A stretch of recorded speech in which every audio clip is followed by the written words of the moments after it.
You're listening to the 49 Carats Podcast, a 49ers Goldmine production with Stephanie Sanchez.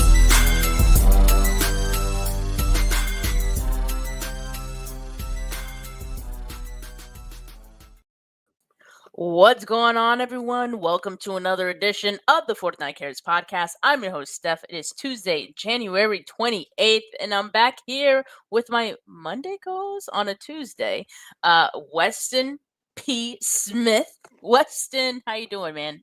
I'm good, Steph. I'm not living your life, traveling all over this country and bringing us the news, but I'll settle for living vicariously through you on a Tuesday evening. But I do have to admit, this has been a troublesome time because for those everyday social media users, you are constantly reminded of your memories on this date, this time ago, and there's a lot of playoff memories and posts and things that have come about. So it's a little bittersweet time of the year, but what better way to rectify than spending an hour plus with you?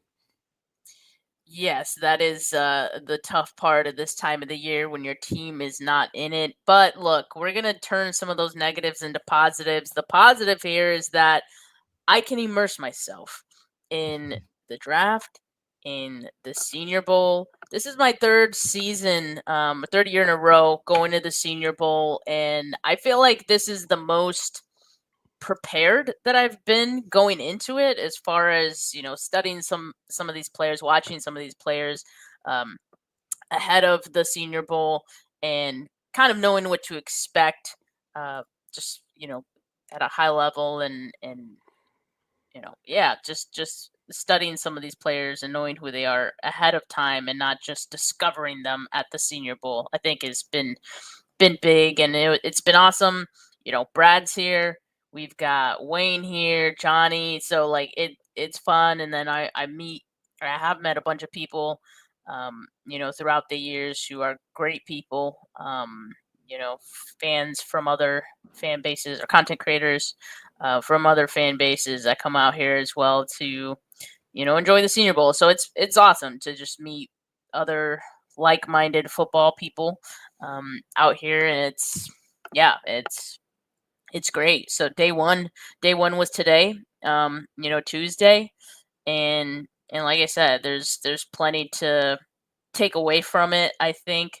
But Weston, I actually do want to start with the Shrine Bowl, which was last week, the tail end of last week, and the reason is because I haven't really gotten a chance to talk about some of the reports that came out from the Shrine Bowl in regards to the 49ers with you and on the 49 Carats podcast. So I want to do that really quick first with you, and then we'll talk about that other good stuff. So obviously, Robert Saleh, 49ers defensive coordinator, once again. I don't even think I've gotten a chance to talk to you about that, Weston, but what we will talk about is the report that came from Tony Pauline of what he was hearing from coaches. It was 49ers coaches. They had three out there in the Shrine Bowl who, coached up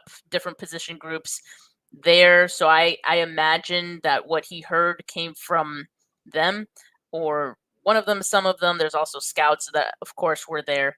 And so one of the things that he said, Tony Pauline did, was, quote, "A major priority will be to increase team speed on defense, specifically in the secondary, via the draft and free agency. There is also a cry to be more innovative on defense. The belief is they will be a bit more exotic next season and throw in a lot more wrinkles and surprises." End quote. And so that's not surprising, Weston, when you figure what this team put on tape on defense this past season. It was very vanilla. It was very stagnant. We didn't see anything new. We didn't see any wrinkles, but it got old quick. And so I think we figured that with Saleh back at the helm, they would get back to doing, the type of things that they did before, that aggressive type of defense, high energy that only Saleh or D'Amico, was able to bring to this defense. So not really surprising, but I think the biggest takeaway for me from this, Weston, was they want to add speed to the defense, specifically in the secondary. What does that kind of tell you? Because to me, I think it told me that maybe they elect to not bring back A a certain player. player. Yeah, to me that means Hufunga's out. You know what I mean? If we're gonna call the player by name in terms of just speed, it's a little.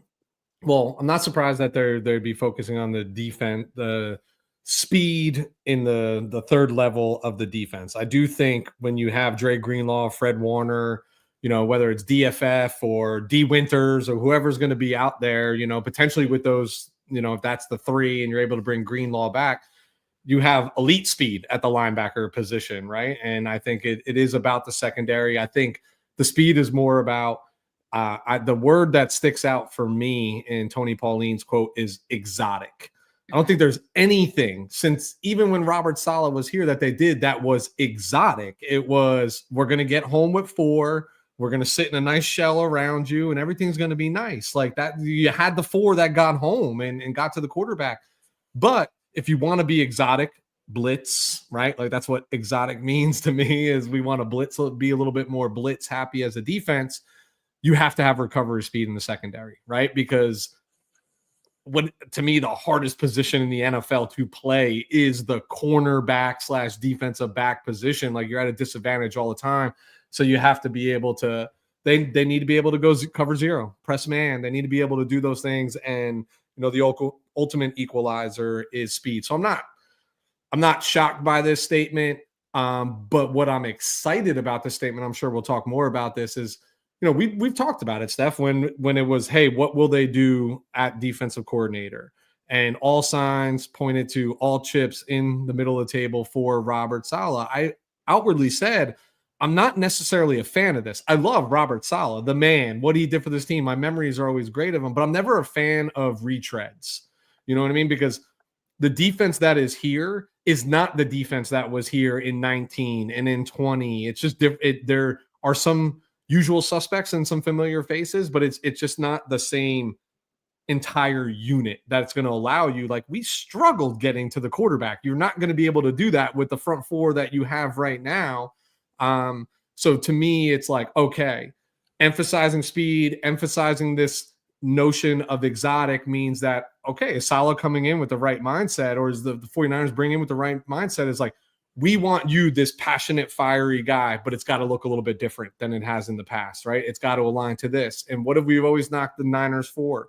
A lack of adjustments, if you will, right? A lack of like awareness at times. And this feels like a very socially aware statement to put out there that like familiar face back, but it's going to look different.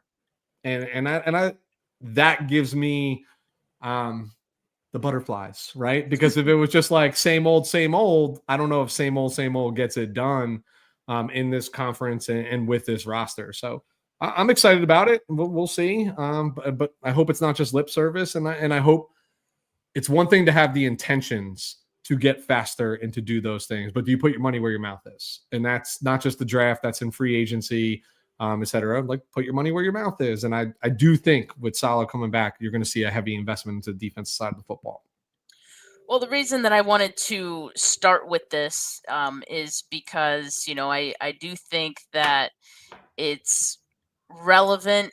It's obviously intentional. I think that the 49ers want to look for these things for their defense, to improve the defense with Robert Saleh.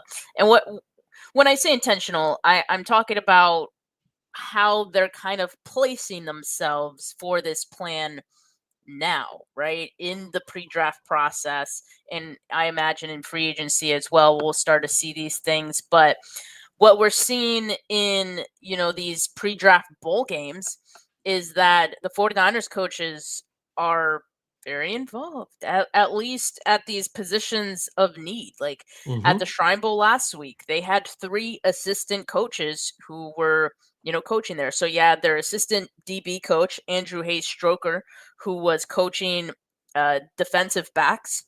for the believe the West team. All the 49ers assistants at the Shrine Bowl coached the West team positions. So Cameron Brown, defensive quality control, he was coaching the defensive line players at the Shrine Bowl. And Miguel Revelez, who's an offensive assistant for the 49ers, he was coaching the West running backs. And, I think this is pretty notable because when you think about some of the players that, these guys are getting hands-on experience with, to me, it's huge. Like some of the DBs that were there, right? You got the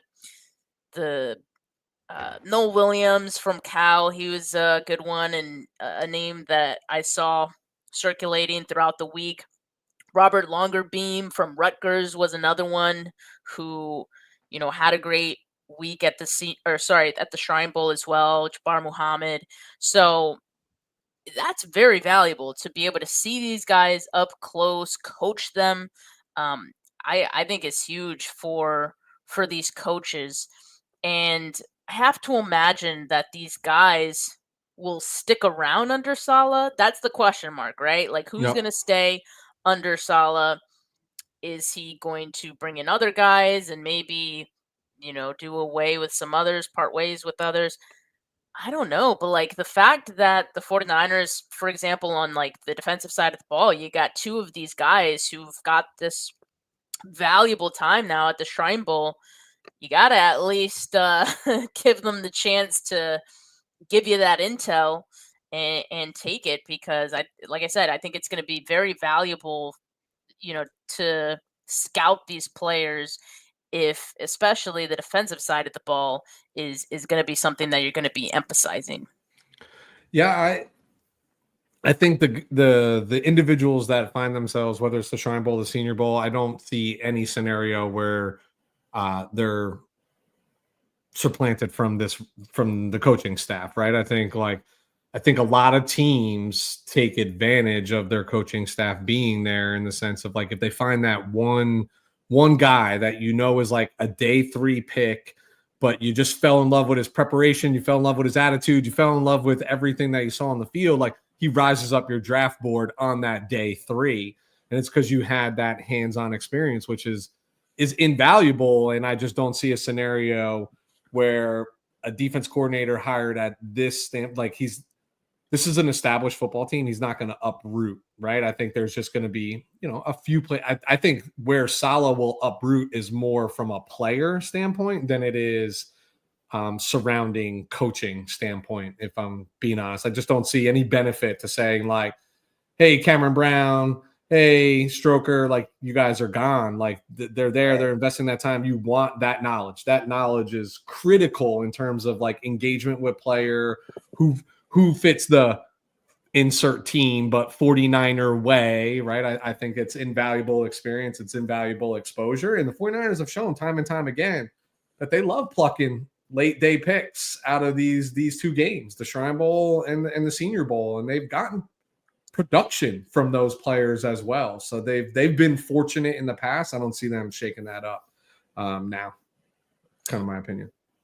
Yeah, I agree. And like I said, I think this offseason is going to be tailored to the defense and 100%. building that back up. You have to. You bring Robert Saleh in, it's not to give him the same personnel that Nick Sorensen had, I mean, no. he should demand, that this personnel get better. And, he probably doesn't even need to. The 49ers know that was an area they need to address, especially defensive line. So, again, 49ers going to be in a really good position to get to know these guys well. We talked about the Shrine Bowl. At the Senior Bowl now, we have KJ Wright, who, former Seahawks linebacker, now 49ers defensive quality control coach. Soon to be defensive coordinator in probably like 2 years. Weston, let me ask you about this, man. Yeah. Because, all right. So I got a chance to talk to KJ Wright today, and I asked him a couple of questions. And, obviously I asked him what he thought about Robert Saleh coming back. I'll actually play the clip so you can hear. And sorry for some of the background noise that was in the background because it was pretty loud as at the end of practice. But I hope that you guys can hear what he says here. So Saleh was my coach my first 3 years in the NFL. And I saw him work himself from the ground all the way up. And so I actually talked to him yesterday. He's excited. We're ready to roll. Let's get things back on track. Now, what value are you getting from getting to see these defensive linemen, edges up close, coaching them hands-on? Yeah, so for a guy to play linebacker his whole life and his coach linebacker, it's really cool to see it, from the D-line perspective, working those guys on the edge, have the guys in the trenches, just really focus on the attacking, getting upfield, getting vertical, penetration, just kicking tail up front. It's been really cool to see it, really cool to work with those guys. Yeah, so one, it was really cool to obviously to talk to KJ Wright, and I really wanted to ask him about Saleh, and he's coaching up a talented group of guys at the Senior Bowl. You got Mike Green, Marshall Edge out there. You got Donovan Ezeraku, just to name a couple of them. And so he's getting that hands-on experience of getting to know these guys. And so to go back to my question, right? So I posted this clip on Twitter and on Instagram. And I get a lot of messages, a lot of comments of people saying this is going to be the defensive coordinator in 2026 or 2027.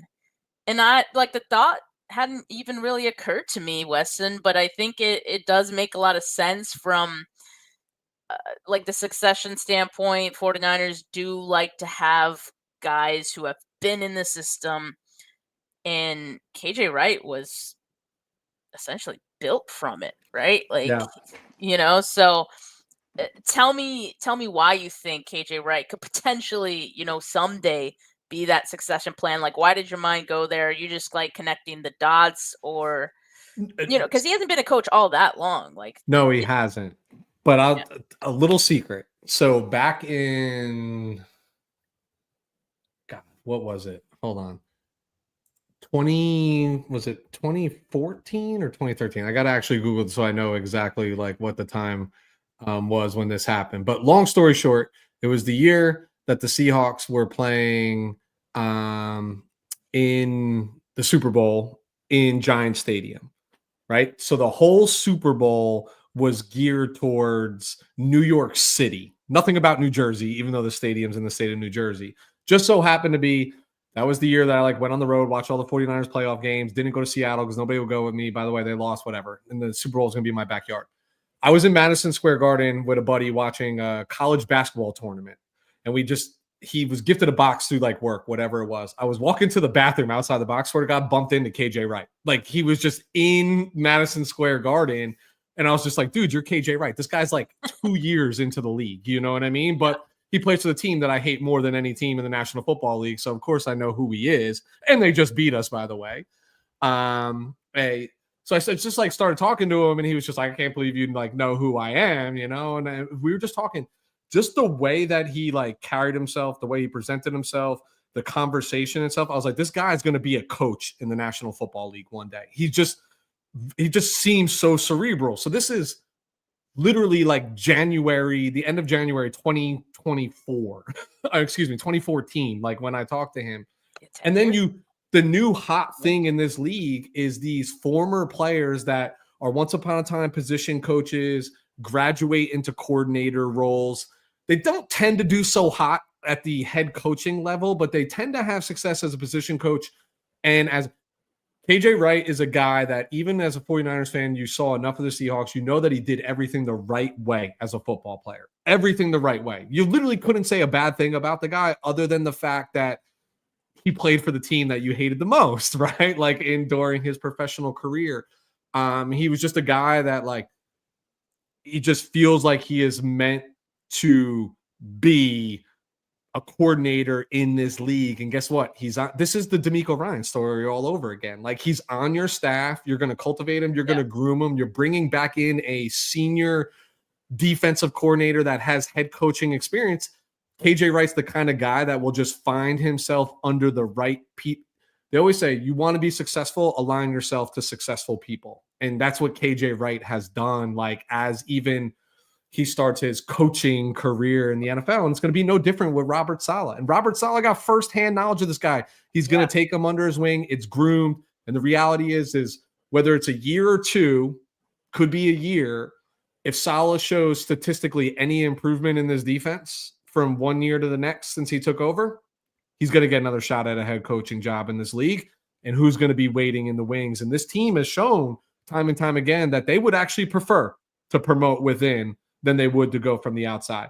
But shout out to KJ Wright because he is a hell of a guy. He's a stand-up dude. He took the time to talk to me for like 30 minutes, just he and I in this hallway. It was wild. He probably does no recollection of this whatsoever, but it's something that I won't forget.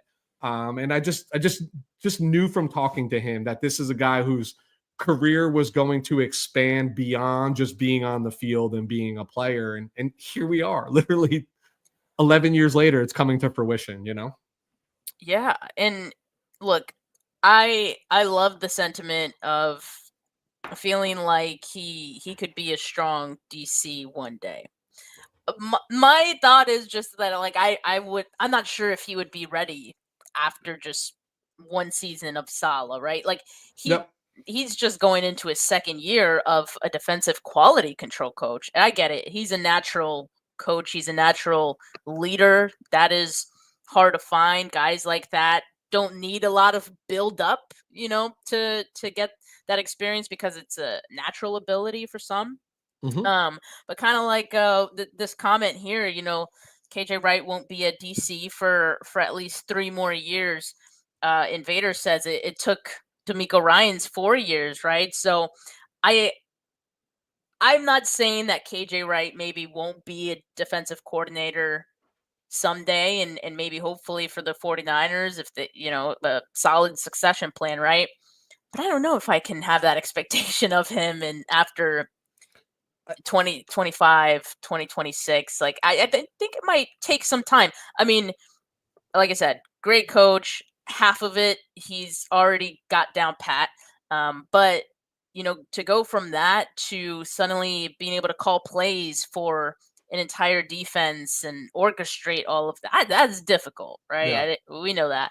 So yeah, I mean it'd be cool to see someday, but not sure if I can say confidently that it would be in 2026, 2027. I understand your reservation. I don't share the same reservations.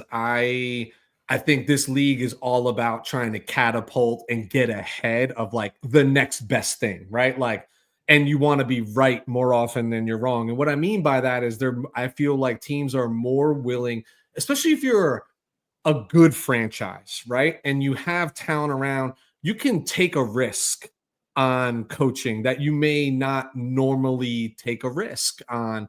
And it's not too dissimilar from the trajectory of D'Amico, like you just talked about. Yeah, you're saying 4 years. It was 1 year as a quality control, 3 years as the linebacker coach, 2 years of the DC. He's a head coach. So you're talking about 6 NFL seasons, and the dude is a head coach in the National Football League. Oh, by the way, who's having a lot of success as a head coach in the National Football League. We talk about this all the time in terms of players. They're just gamers sometime, right? And like the X's and O's, we watch KJ. We got to see him twice a year, every single year for 10 plus years. The dude he just got it, right? Like he just understood it. He gets it. Super accountable. And like, you can't ignore those sort of things. And I'm not going to be one who's going to be like, he needs 2 more years at a position before he can be here. If the guy's ready, he's freaking ready. You know what I mean? Like you can't control these sort of things. Listen, I'm not promising that he's going to be an all-world coordinator in the National Football League. What I am saying is he's got enough of a pedigree, enough charisma, enough knowledge of the game that he can convince somebody to give the shot if the opportunity is there to be taken. So if Saleh leaves after 1 year and the options are, is KJ Wright ready for this? Or do we have to go outside? And the outside options aren't all that appealing. You're going to roll the dice with who's in house. You did it with Nick Sorensen. You're going to tell me Nick Sorensen's more qualified to be the fucking defense coordinator than KJ Wright is, who was a perennial Pro Bowler at the position in the league? Like, I'm just a little bit more confident in his ability to ascend, and my hope is the ascension is here, because I don't know how long Robert's ideal world is. You get 2 years out of Saleh, and nobody poaches KJ Wright to their staff for a more prominent role. Pete Carroll. Yeah, like Pete Carroll, who coached the man firsthand. You know what I mean? Let him. Like, there's just a few. Like, Steph, you're seeing it everywhere, right? Like, you're seeing it everywhere. Players in this league are now coaches, and they're having a lot. Like, look at Aaron Glenn. He's going to go ahead and get the head coaching job for the New York Jets. Just a long-time player, fought his battles, and got an opportunity. I just think this league is more prone towards giving the person the opportunity sooner rather than later, and missing the chance to crown that coach who brings you success, in your team. That's just my thought process on it.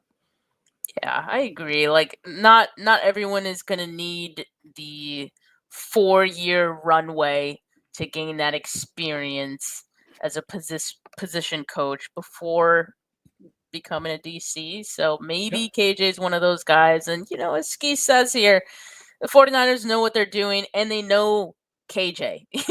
They know him more than anyone else. In fact, this season, and maybe hopefully 2 seasons with Saleh, let's put that into the air. Like, let's put that out there. 2 seasons. 2 seasons at least with Robert Saleh. That would be valuable time for KJ to, like, take whatever he can from him and grow as a coach, right? So. And remember who he played for, right? Like, he played for Robert Saleh. He played for Dan Quinn. He played for Pete Carroll, who was also a Super Bowl winning defensive coordinator once upon a time for our San Francisco 49ers. Like, he's been surrounded around by these just super knowledgeable, super successful guys in the National Football League. I just think he's an outlier, and I'm biased because the guy, while I was wearing a San Francisco 49ers hat in Madison Square Garden, by the way, took the time to sit and chat with me. So maybe I am a little bit biased, but I was just floored by the presentation of who KJ Wright was as an individual. Yeah. It made me like him a lot more than I like Bobby Wagner. I'll just put it that way. Okay. I still hate Bobby Wagner. Jeez. All right. Well, with that, like, let's talk more about the Senior Bowl and just like what we've been hearing from it. I mean, speaking of 49ers wanting faster players on their defense, I mean, shout out to Invader for posting this earlier. I just saw it on Twitter as well. Fastest players at the Senior Bowl, day 1 of practices. You got cornerback Jalen Smith, cornerback Dorian Strong, as well as wide receiver Kyle Williams, but not that one. The 49ers could do the funniest thing ever if they drafted another Kyle Williams at wide receiver. Yeah. I'm just saying. I'm not saying, I'm just saying. And give him number 10 while we're at it, because it's available. The curse to number 10. Cornerback Darian Porter, safety Jonas Sanker, Tez Johnson, who is so skinny and small. I love him though. But he has to be fast, right? Like, he ran 20.6 miles an hour today. These are today. These are like in practice numbers. This was in practice. Okay. Practice. Fastest speed that these players reached in practice today, day 1. Condre Jackson, safety Sebastian Castro out of Iowa. So, like, as far as what I paid attention to today, I was mostly paying attention to defensive linemen, offensive linemen. I think, to me, that is the blockbuster event of this year's Senior Bowl, the trenches. It's just deep. So good. It's so good. It's so deep. And there's guys at a number of different positions that I was excited to see who ultimately opted out or dealing with injuries, so they're not there.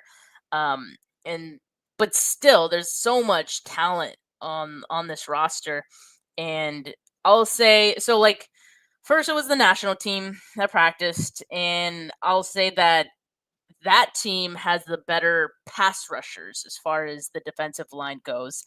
I Mike Green, like I said, Donovan Ezaraku out of Boston College. Those were two guys who had some great days today, and Aeneas Peebles definitely stood out today as well.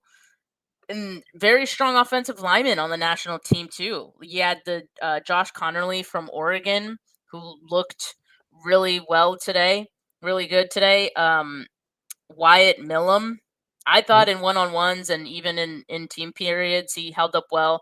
I think by far like the best offensive lineman on the national team was Gray Zabel, North Dakota State.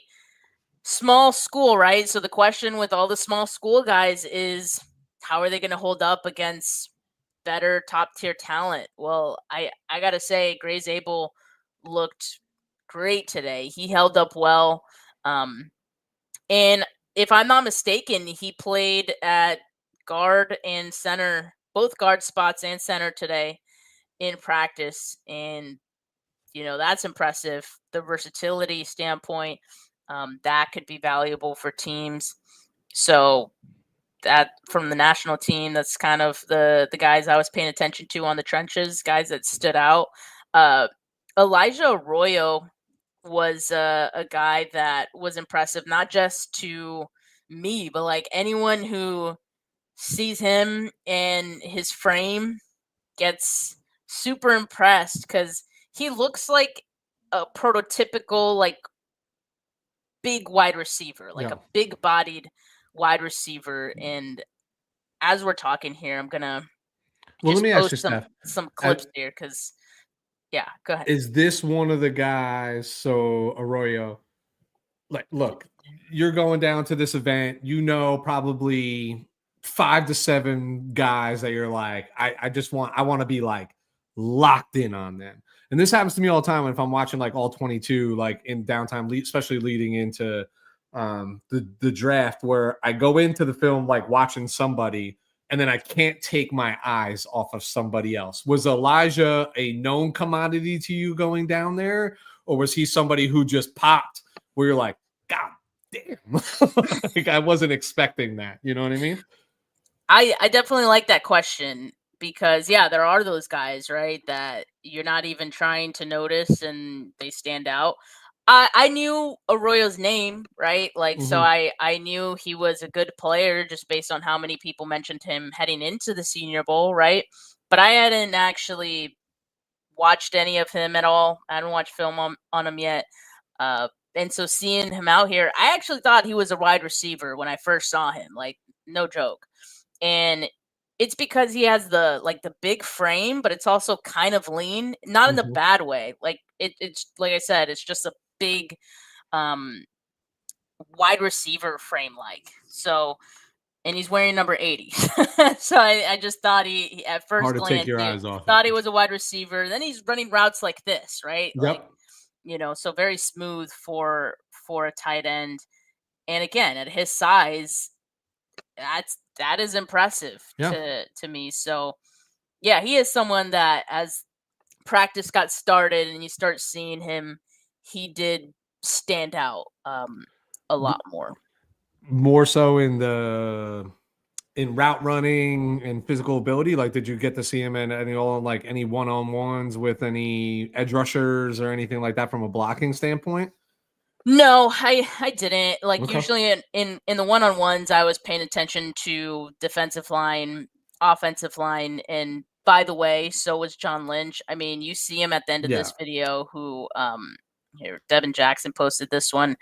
And you see him in one of my videos as well that I posted. John Lynch right next to Adam Peters, front row seat. You see him at the tail end here, just keeping an eye on these guys. And I mean, again, when you see the guys who are there for the trenches, that is everything that's worth seeing now at the Senior Bowl.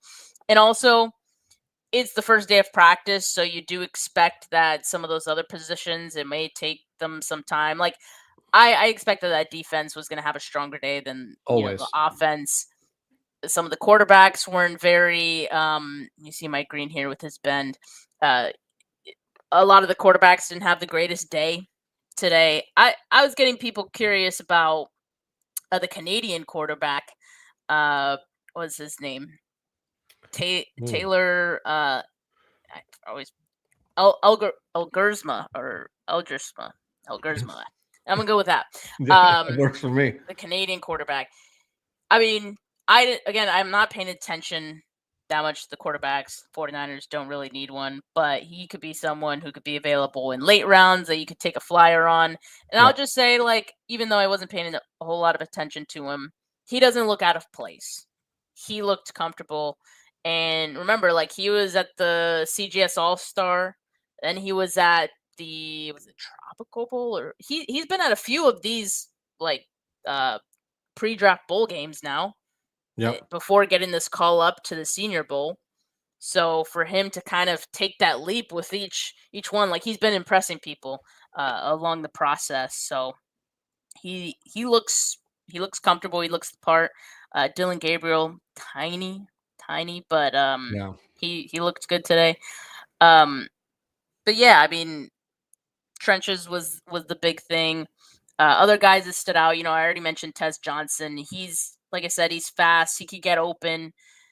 The size is concern. It's going to be a concern for some teams, but that hasn't scared other teams away either, right? Like, these smaller players are kind of, in the last few years, we've seen a lot of those guys, so they're making a living in the slot. You know what I mean? And because they're fast, like, that's kind of a thing right now.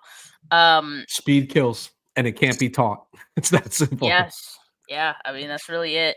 So I mentioned the national team, right? Their edge rushers were better.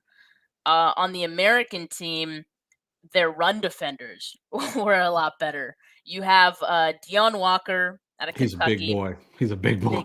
Big boy. Impressive. And then you have Walter Nolan. So those two guys are run stuffers, man. And so they're on the American team. Hard to run on those guys. TJ Sanders, I thought, looked good as well. Cameron Jackson. So Cameron Jackson, you know how you asked me, like, earlier, like, did you know of this player before? Cameron Jackson was someone that I didn't really watch or know much about before the Senior Bowl, and he's someone that, stood out to me in these practices.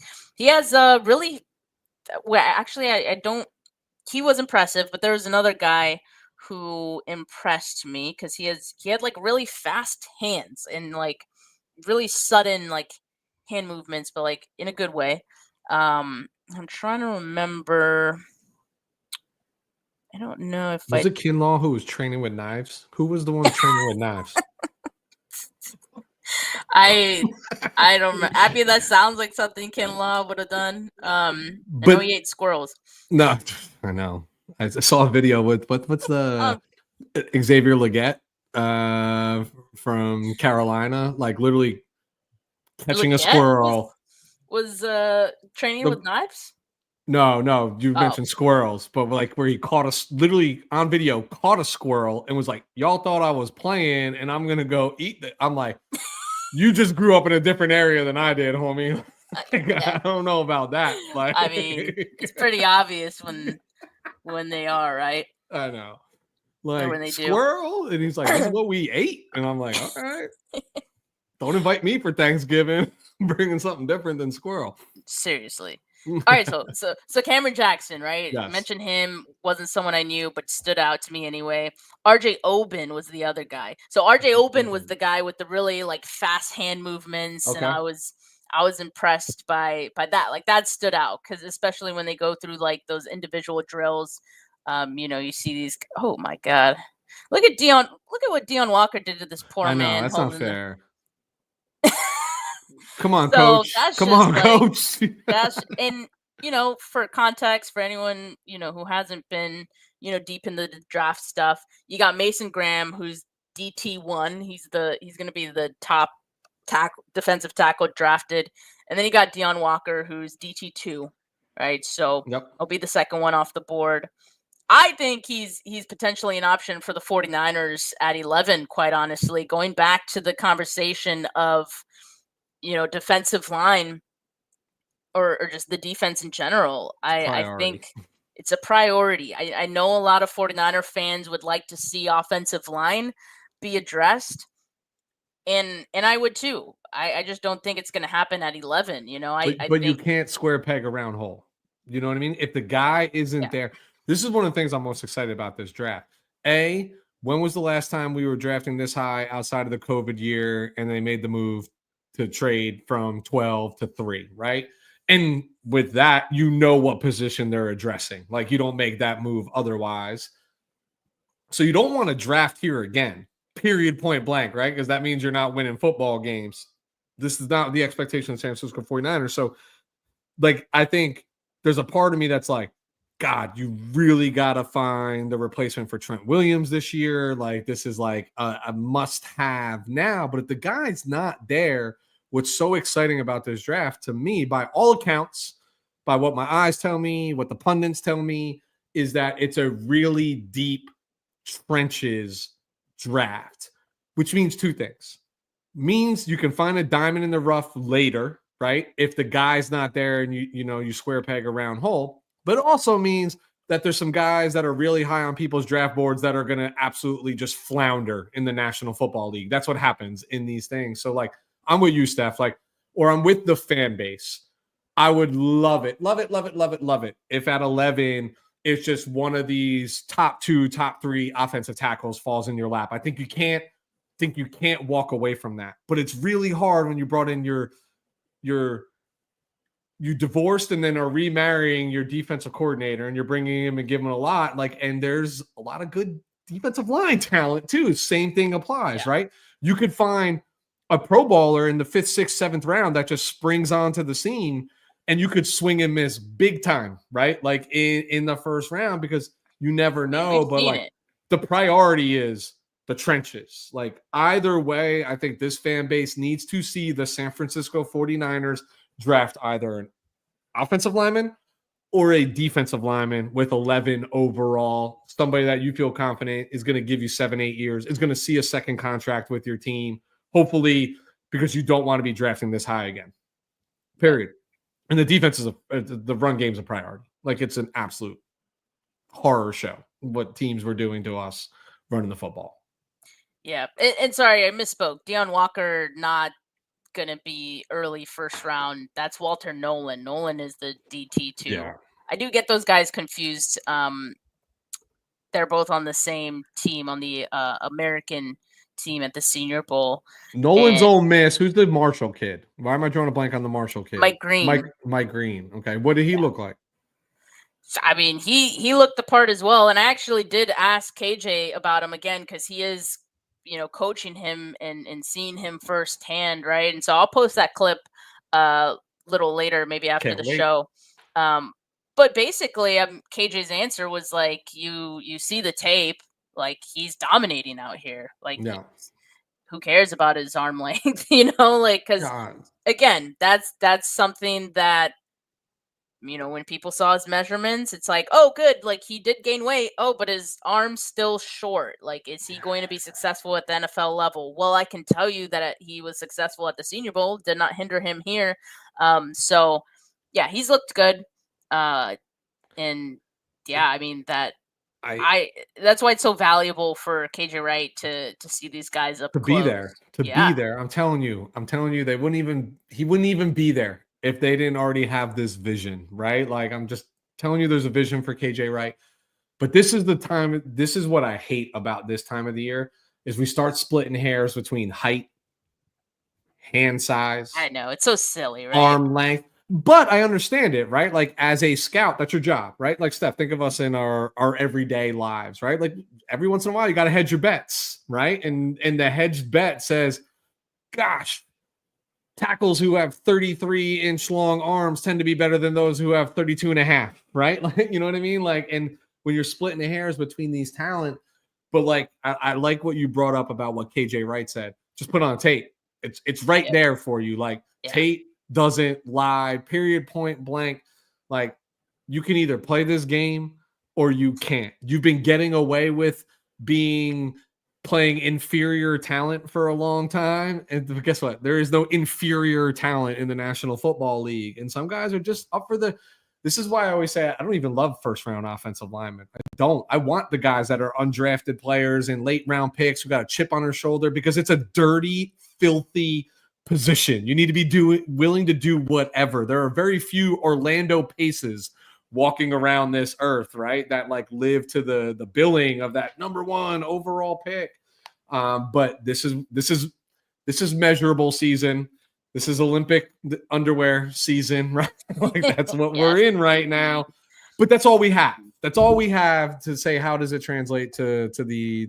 Look how excited I am! I almost knocked my mic over. I'm gonna take a breath. You go. Well, no, I liked this comment from Invader that says when you get too high on measurements, you end up like Trent Baalke. That's what I'm saying. With torn ACLs, you're just drafting guys with torn ACLs off measurements. Don't overthink it. Talented players are talented players. And I agree, like, you do want to see those players in other circumstances, just like the small school guys, right? Like, you see them dominating other small school guys, but you want to know how are they going to do against NFL tier talent, NFL level talent. And that's exactly what the Senior Bowl is for, right? To kind of parse what these guys could be, in spite of some of their deficiencies or their circumstances. So I have a question for you, because it also came out. I can't remember if it was at Shrine Bowl or wherever, or the Senior Bowl.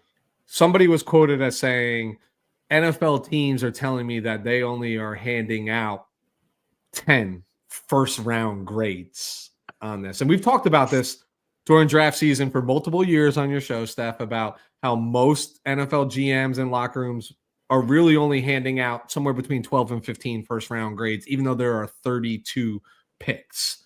Yep. We know how deep the offense and defensive line is in this particular draft. I know it's only the Senior Bowl, right? So you're talking about seniors in the sense of like they're not the draft eligible sophomores and juniors of the world. But do you feel like I feel like this Senior Bowl is a little bit more talented than it has been in years past, especially in the trenches. I almost feel like I think there's more first round grades to be had out there than what is being. Yeah, there you go. Right there. That's the quote. That's the exact quote I saw from Jim Nagy. That's who it was. Jim Nagy, who's runs the Senior Bowl. Doesn't he run the Senior Bowl? Yes, and he works very closely with NFL scouts to curate the Senior Bowl and who eventually gets invited and whatnot. And so he's very in tune to what teams want, what they're looking for. So yeah, I mean, he said some teams only have 8 to 10 first round grades, which is not it feels lower than what it is, right? Like talking to some people, it's usually 12 to 15, right? It's usually the first half of the round is what people have. But I don't know. Like I've seen a lot of clips. I've seen what you've posted. I've seen what Brad's posted.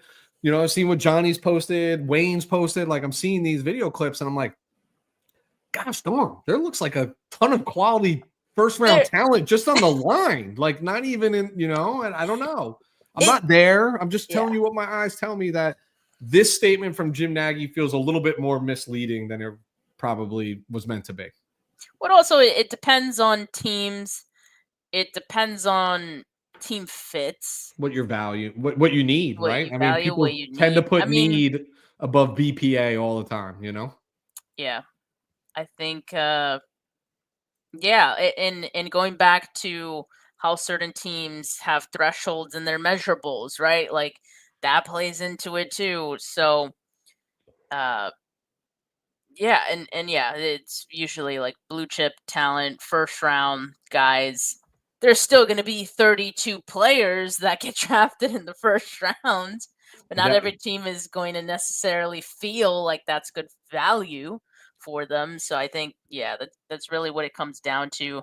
There are positions that are super deep in this draft, running back being one of those. And I do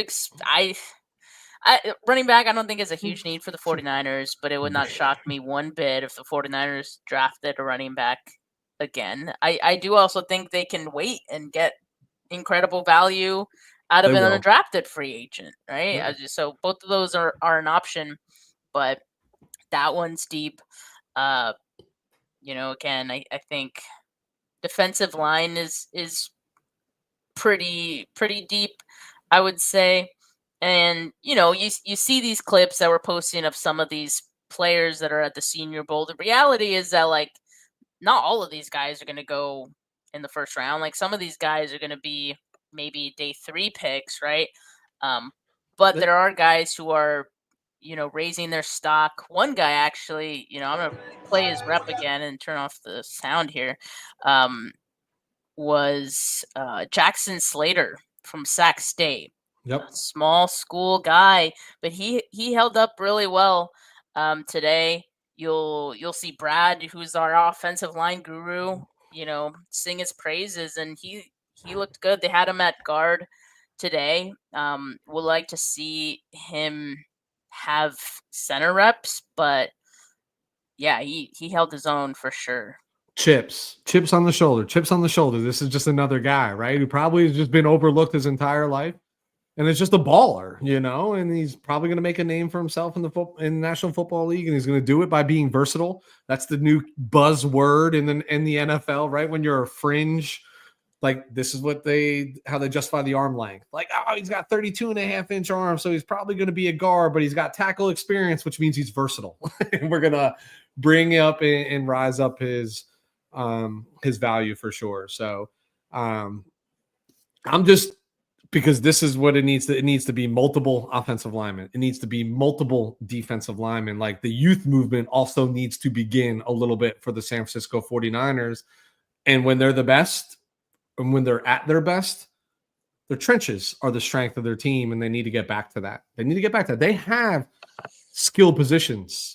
Like you don't need another wide receiver right now. Like you don't, you know what I mean? Like you'll draft one because you should, right? You need depth, you need practice bodies. You're going to bring in a couple undrafted free agents, but like I think the focus is, if it's me, the focus is the trenches, right? And then you'll get to a point where you're BPA for sure. But if you're sitting, I think they will be prioritizing offensive, defensive linemen up and down their draft board and convince themselves that that's the best player available when it's really a need, because it's a big need. It's a big need.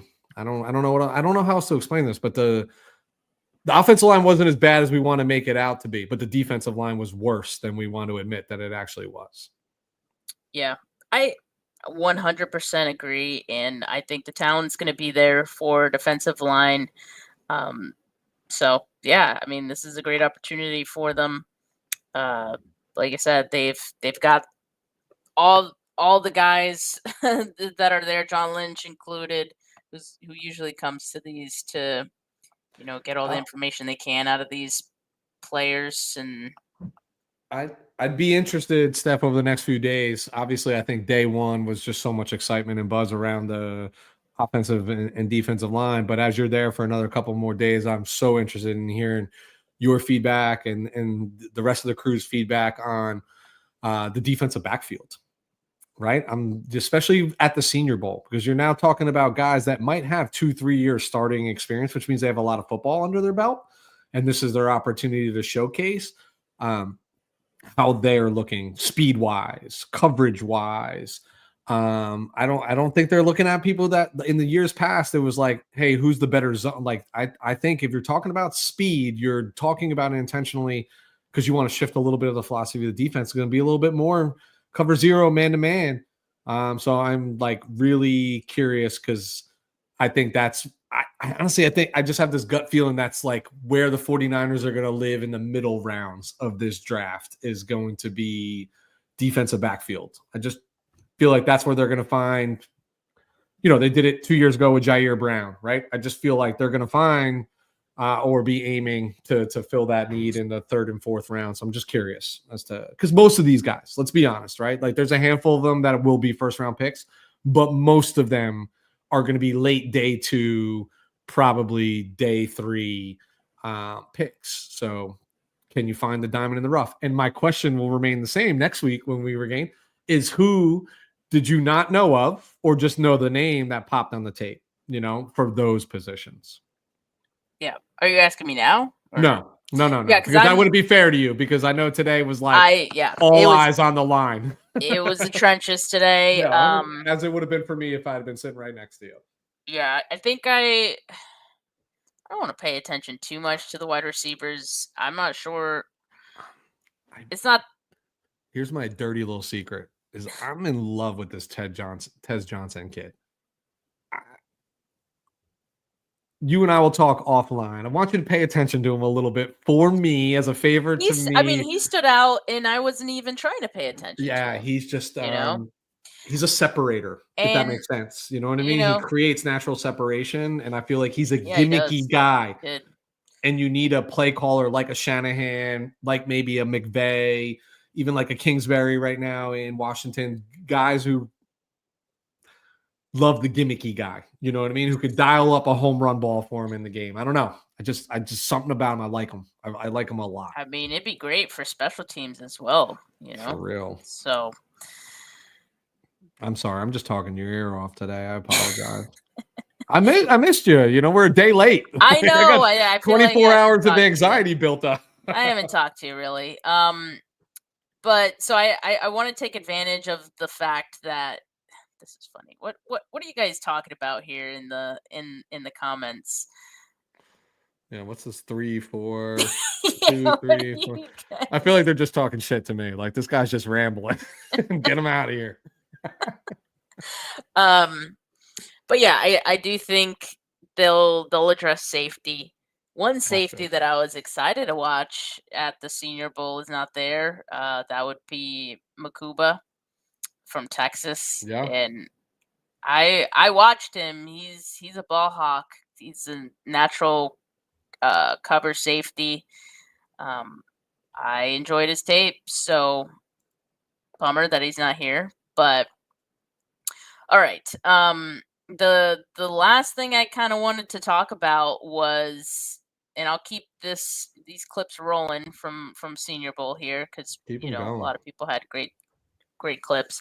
The 49ers hired a special teams coordinator. I haven't gotten the chance to again mention it to the audio listeners. 49 Carrots here didn't get a chance to talk about it with you.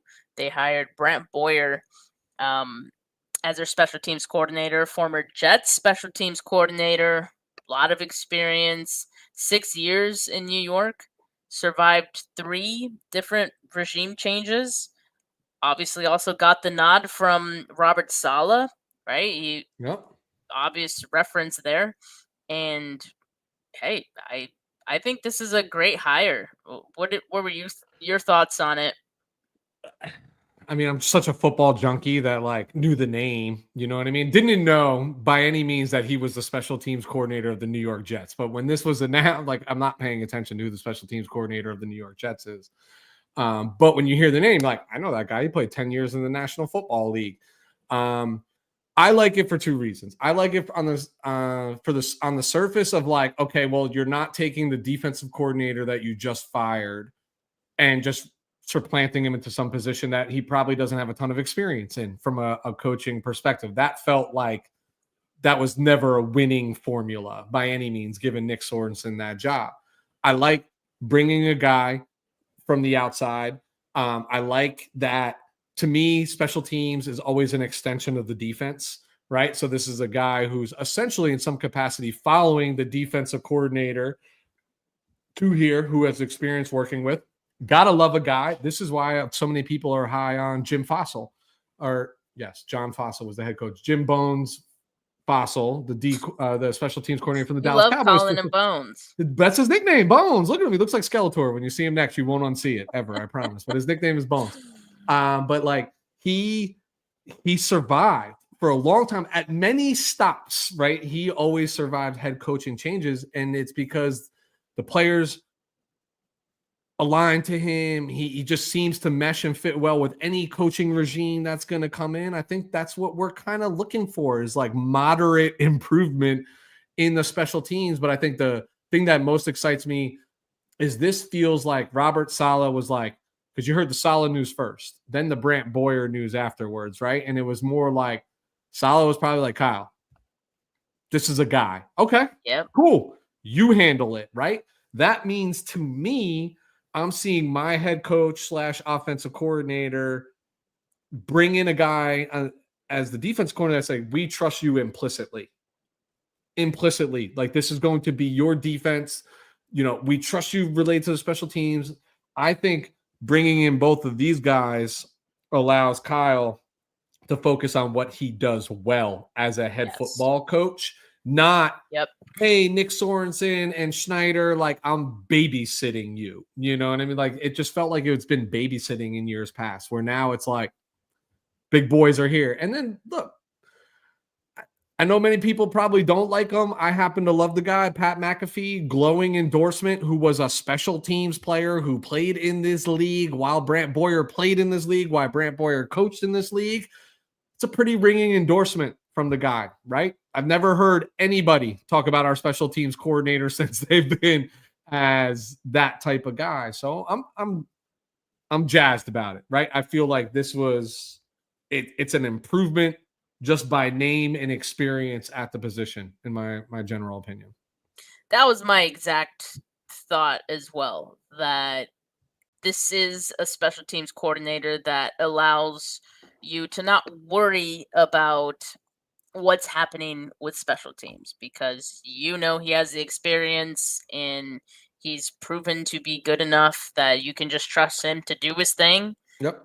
And I actually hope that Kyle Shanahan will trust him enough to, call a fake every now and again when it makes sense, right? I'm not saying I need a fake every game, but that's just not something we see. We don't see an aggressive special teams unit ever under Kyle Shanahan. So that's something I would like to see.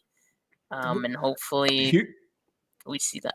Steph, if there's one thing that is evident from the playoffs this year, I'd say it's been evident in the regular season over the last few years, but it's funny because I made this comment to my wife, and then of course it was Romo who says it like 20 minutes later on the national broadcast, is like, just look around.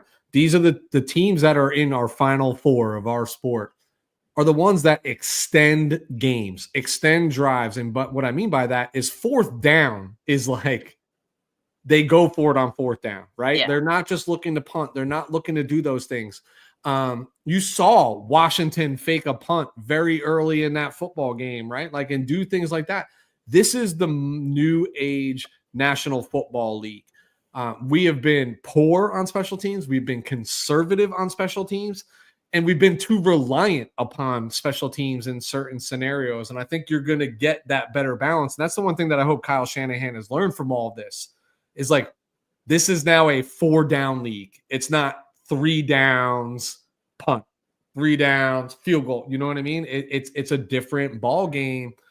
And I think you bring in a coordinator who have shown the moxie to convince his head coach that, like, we are ready for this, to call fakes and do those things. Like, that's a big deal. Those change the complexion of football games. How many times does it happen to us, right? Where you hold them to, it's like 3rd and 5, 3rd and 6 in an obvious punting situation. We're all like, hell yeah, they're going to punt the football. And then before you know it, they're throwing a pass or they're running the ball for a first down, extends the drive, they go down and score a touchdown. We've seen it happen to us time and time again. We've never done it to another football team. I want it to be done. You know what I mean? Like, or the off chance that they now have to compute that this is a possibility. You know what I mean? Yeah. Sorry. I'm excited. This is good.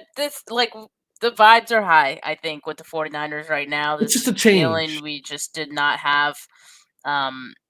It's a change, but it feels like a positive change, right? I mean, yeah, it's awesome. Listen, it may never work, but what have we all been asking for? To do things differently, right? And this feels like, on the surface, a little different. And that's all we've been asking for, to complement the talent that we already know is here and the opportunity to bring in some additional youth and talent.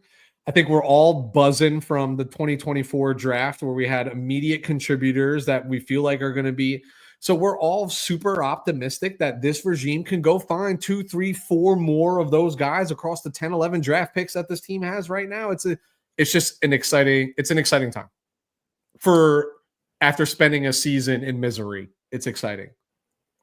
Indeed, we needed this to cleanse the palate. All 49er fans needed this. So, yeah, and it's a long off season. Hopefully, the 49ers follow through with the intended plan and, are able to execute it. So far, I think everything has gone according to plan. And there's been scary moments where we weren't sure it was going to work out, like with the Robert Saleh thing, waiting for him and all that. It worked. But yeah, it's just the beginning of the offseason, so we'll see if the 49ers could continue to stack their luck and the good vibes. But I'm excited, and like I said, I think the Senior Bowl, the draft is,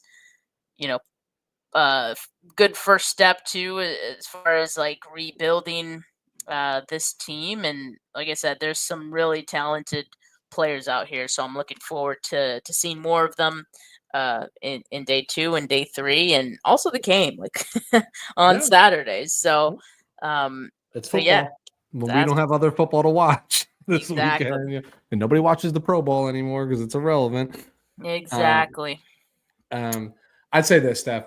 We are all looking forward to your coverage throughout this. Like, you are the bird's eye view for us that are not fortunate enough to be out there. We're all living vicariously through you this week. We're all envious that you have that desire and commitment to sacrifice your time and go down there. So I would just say from your listener, because I am one of your listeners, right, is like we're super appreciative of the effort that you put in, and we're really excited to see the content throughout the remainder of the week for sure. I do appreciate it. Day 2, I haven't decided, like I said, what position groups I'll be paying most attention to. Might check out tight ends, linebackers, and maybe some DBs. We'll see. Will the chips fall where they may. But Weston, it's not just me. There's other great content creators as well. Johnny Dells on Twitter and YouTube. If you guys follow him, Wayne Breezy out there, Brad Graham, the SF Niners. So yeah, make sure you follow those accounts as well because they've got great content. Is it cold down there right now, Steph? I don't know if you could tell, but like half of my face got burnt. It's sunny, right? It's like the sun is out for sure. Half of my face got burnt, and this happens. So like, yeah, it's the Senior Bowl tan. And it's so annoying. The weather here is actually pretty annoying because so we're there from 9 a.m. to 2 p.m. basically between these two practices. 9 a.m. it's chilly. You got to have a jacket. It's jacket weather. And by 2, it's hot. You're sweating. The jacket's off, and half of your face is burnt and red. So it's quite the climate, but it's typical. It's Mobile. It is. It's Mobile. Punters and kickers aren't people. KJ, we won't be watching them. Although another little Shrine Bowl tidbit, they did meet with one of the kickers at the Shrine Bowl. So, and I missed it, but you saw on my slide, the 49ers did meet with, they have one of their special teams quality control coach is at the Senior Bowl coaching special teams. So. Who might not have a job when they come back for Brant Boyer. That one is the a possibility. Thought did cross my mind.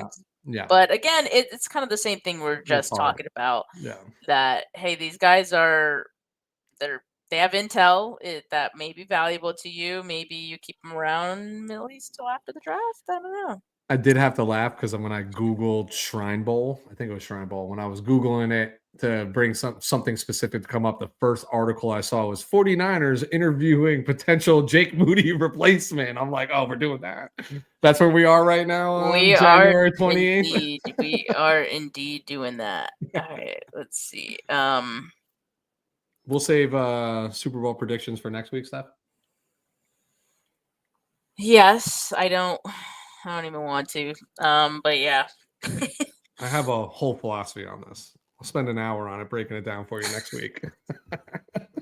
Sure. Dre says, what do you think the Niners will do? Draft a left guard or go with Burford and Barch? I think they'll keep those guys, see what they can do as far as competition, but you got to add to the competition. I think they will bring another guard into the mix, just to see who stands out the most. Last year, you drafted Pooney. You weren't expecting him to be a starter, but hey, look at him, right? When he got a chance to actually compete for that role, I think they'd be smart to allow a rookie left guard do that. And my pick right now would be Zabel, man. Gray Zabel, NDSU would be my pick. I think they draft guard, tackle. Burford and Barch both stay here. Zakelj, I'm a big Zakelj guy. Fordham University, let's go. Don't forget. Fordham, go Rams. But that being said, I just think it's too deep. It's too important right now. And it's not about the I think there is an element of drafting linemen, offensive and defense, that is immediate impact for 2025. But I also think there's important elements that are beyond 2025, right? So like a Trent Williams eventual replacement, we've been very spoiled for the last 15 years at the left tackle position. That's going to go away, and they gotta find somebody to protect their $40 to $60 million a year quarterback, depending upon where this lands. So I don't think they're itching to bring a guard in, but I also think trenches wise, they're just going to always be looking like BPA at the positions. You know what I mean? Like, not just best player available. Like, hey, it's 11 overall. I'm going to take Cam Ward because nobody drafted him. They're not doing that. You know what I mean? But like, who's the best available along the offensive line? Who's the best available on our draft board along the defensive line when they're picking? I think you're going to see some elevated urgency around replenishing the depth at those positions. Yeah, absolutely. All right. Yeah, we've been here for a little over an hour. Sorry about that. Appreciate. Sorry, there guys. was a lot to unpack. A lot happened in the last week, and of course, Senior Bowl getting wrapped up, but started up. So appreciate all of you who tuned in. Live chat was popping. Appreciate that. Make sure you like this video. Make sure you subscribe to the channel if you haven't yet. Throwback says it's bedtime. Not quite, but almost. I'll be watching some more film in the last couple hours here, and tomorrow more Senior Bowl content, but also I'll be interviewing more players as well. We get a little lunch hour to interview players from both teams, so I'll be doing that, and hopefully I'll have a few interviews to post on here. So appreciate all of you.